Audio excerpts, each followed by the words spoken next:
నమస్కారం. లక్ష్మి చెప్పే కథలకు స్వాగతం. వీణులతో వీక్షించటానికి సిద్ధం కండి. ప్రియ సఖులు, ఇప్పుడు మనం సుప్రసిద్ధ రచయిత శ్రీ పురాణం సుబ్రహ్మణ్య శర్మ గారు రచించిన బీరకాయ పీచు అనే ఒక చక్కటి కథను విందామండి.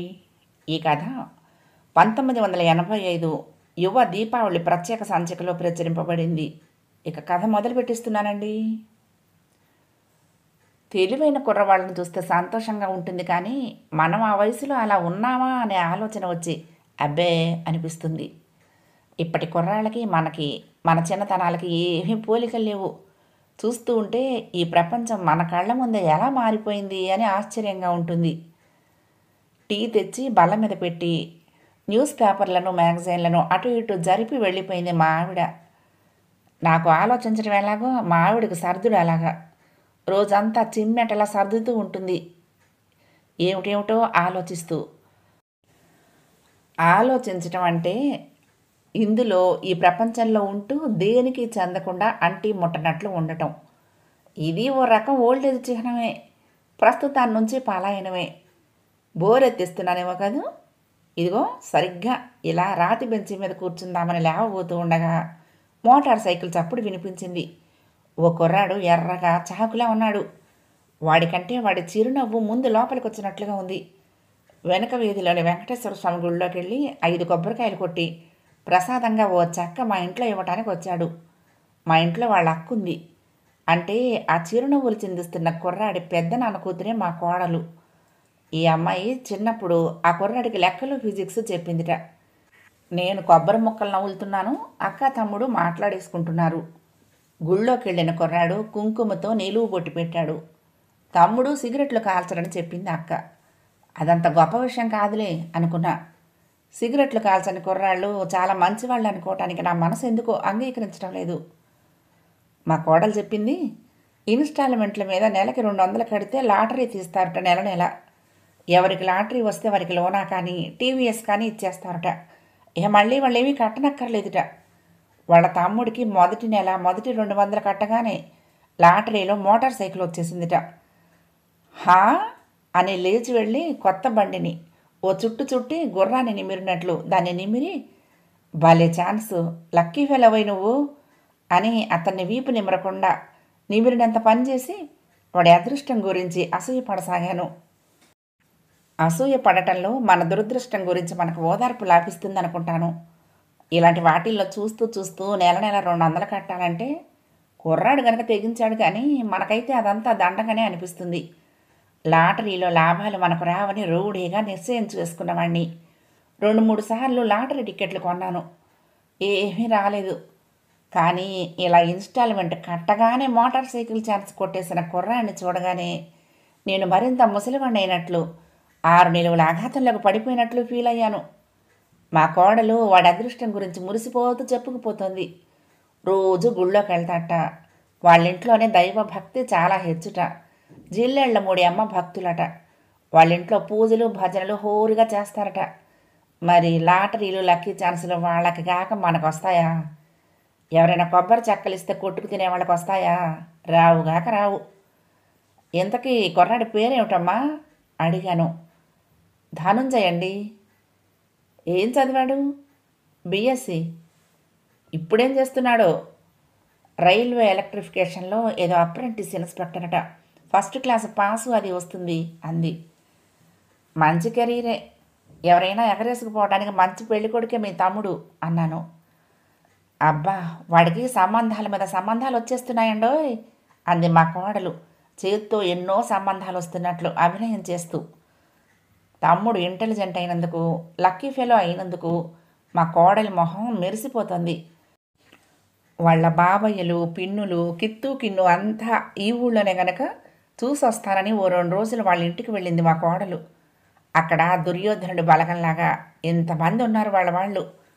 వెళ్ళింది తిరుగుటాపాకి బిళ్ళలాంటించిన కవర్లా. రాత్రికి రాత్రి తిరిగి వచ్చేసింది.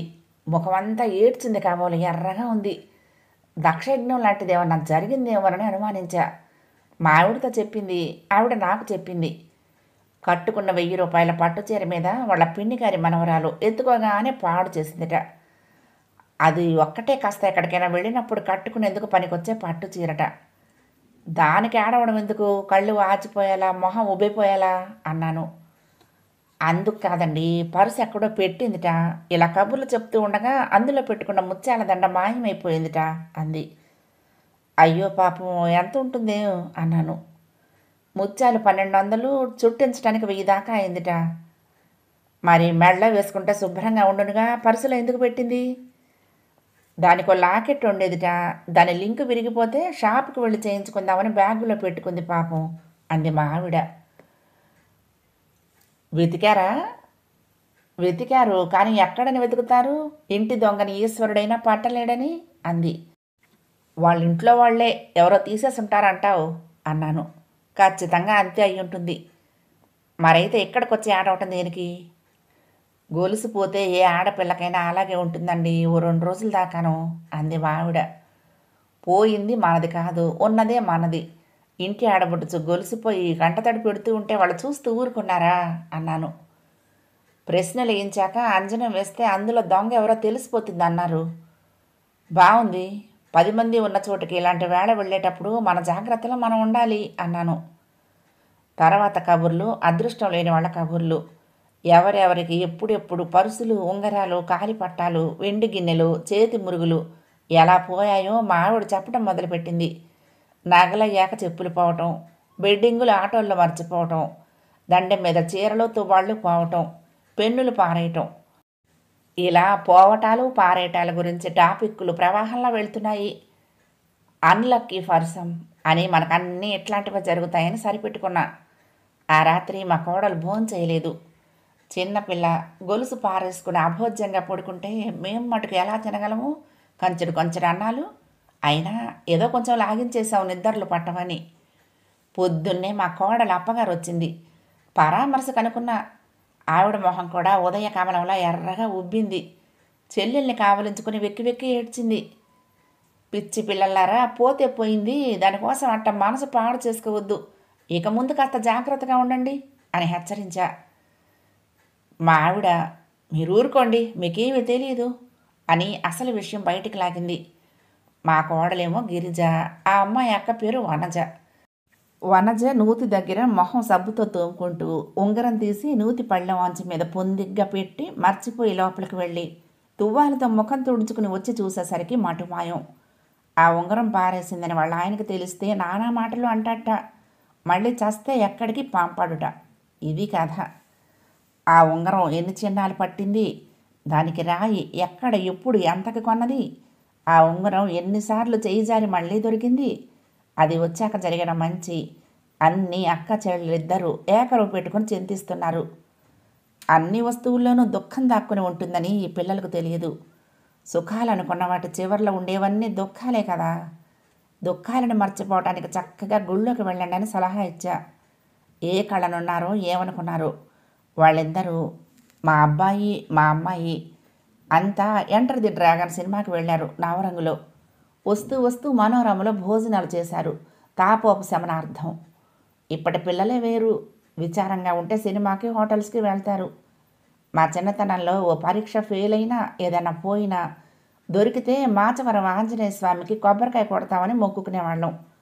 ఆంజనేయ స్వామి పవర్ తగ్గి హోటళ్ళు, సినిమా హాల్స్ పవర్స్ పెరిగిపోవటం మనం ఇప్పుడు చూస్తున్నాము.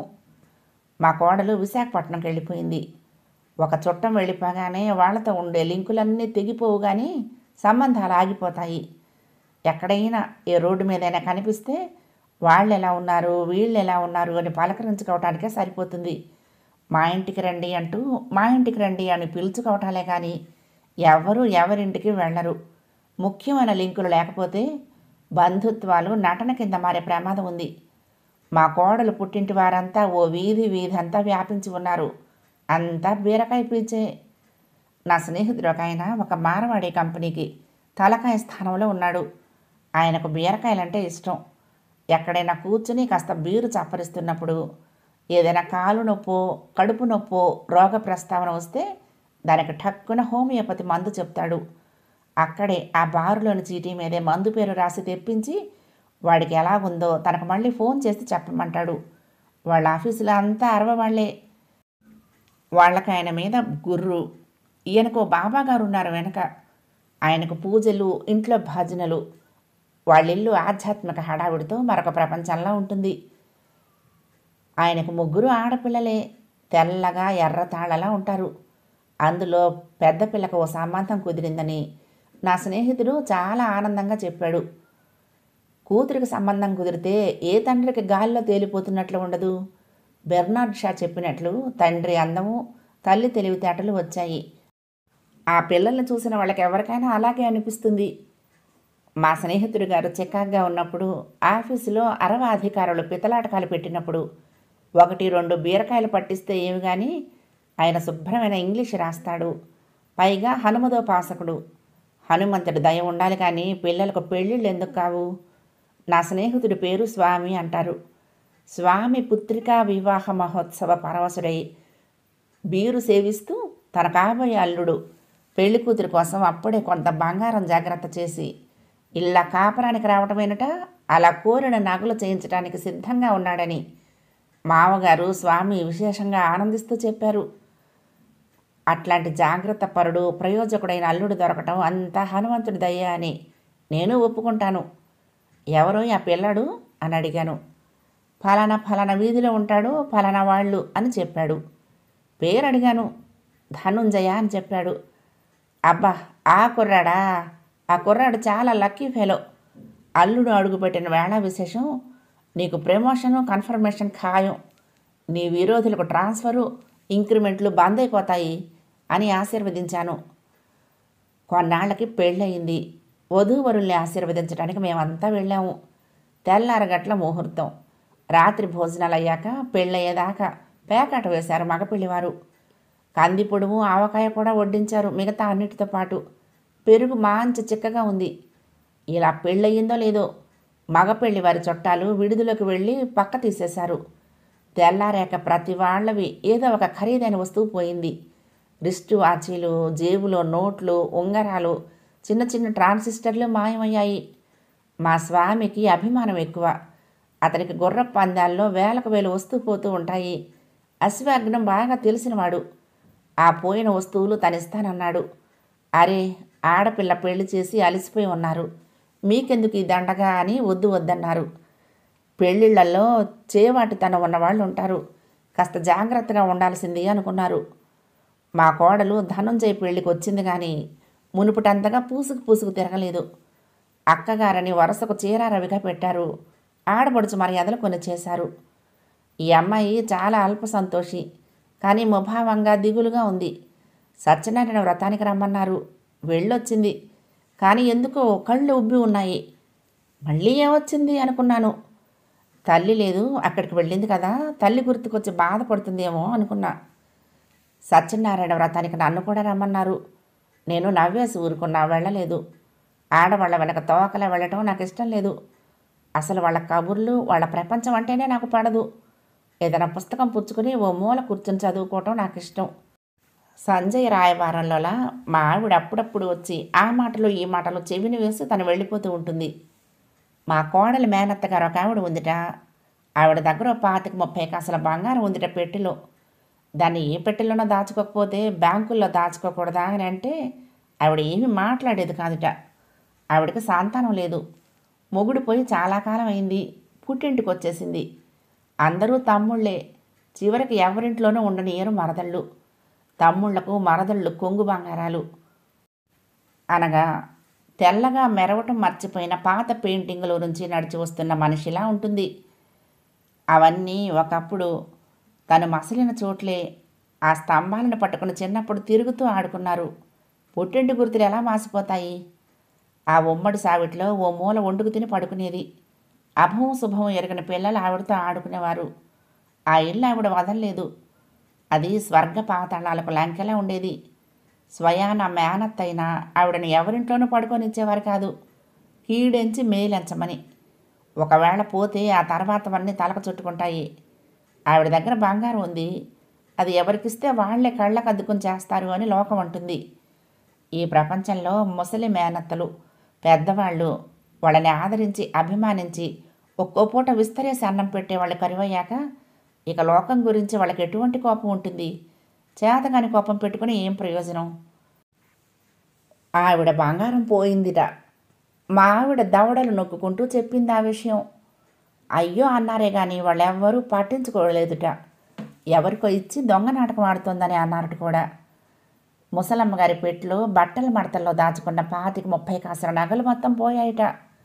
ఎవరో పెట్టె మారు తాళం చెవితో తీసి బంగారం కాజేశారు.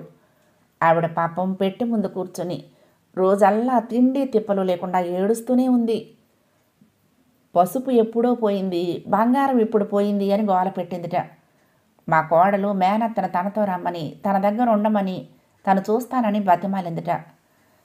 ఆ అమ్మాయి ఇప్పుడు కళ్ళనీళ్ళు పెట్టుకున్నది. మేనత్త మంచితనం గురించి కానీ ఆవిడకి పోయిన బంగారం గురించి కాదు. ఏడవటం దేనికి? లోకం ఇలా ఉందని ఏడవాలా? మనుషులే వంచిస్తున్నారని బాధపడాలా? ఎవ్వరికీ ఏమీ తెలియనట్లుంటారు, అందరికీ అన్నీ తెలుసు. ఇంట్లో శుభకార్యం జరిగిన చోట ఈ ఏడుపులు మూలుగులు ఏమిటి అని విసుక్కున్నారట. పెళ్లి కూతురే పెళ్లి కొడుకుని గదిలోకి లాక్కుపోయేలా ఉందని పేరంటాళ్ళు నవ్వుకున్నారు. చిల్లర దొంగతనాలు, చిన్న చిన్న అపశృతులకేమి కానీ పెళ్ళి మా బాగా జరిగింది. బూరెలు, లడ్లు, అరిసెలు, అటుకులు పంచారంతా. పెళ్ళి సరదాగా జరిగినట్లే. మా స్వామిగారు మళ్ళీ బీరుకాయలు పట్టిస్తూ అర్ధనిమీలిత నేత్రాలతో మా అల్లుడు గజం 300 పెట్టి బెంజ్ కంపెనీ దగ్గర 2 ప్లాట్లు కొన్నాడు తెలుసా? ఒకటి మా అమ్మాయి పేర, ఒకటి తన పేర అన్నాడు. నేనేం మాట్లాడలా. వాష్ బేసిన్ దగ్గరికి వెళ్ళి పుక్కిలించి ఉమ్మేసి మొహం కడుక్కున్నాను. కథ సమాప్తం. ప్రియ సఖులు, ఈ కథ మీకు నచ్చితే తప్పకుండా లైక్ చేయండి, షేర్ చేయండి, కామెంట్ చేయండి, సబ్స్క్రైబ్ చేసుకుని నన్ను ఎంకరేజ్ చేయండి. ఉంటానండి. ప్రేమతో లక్ష్మి, కృష్ణాతీరం దుర్గమ్మ సన్నిధానం. నమస్తే.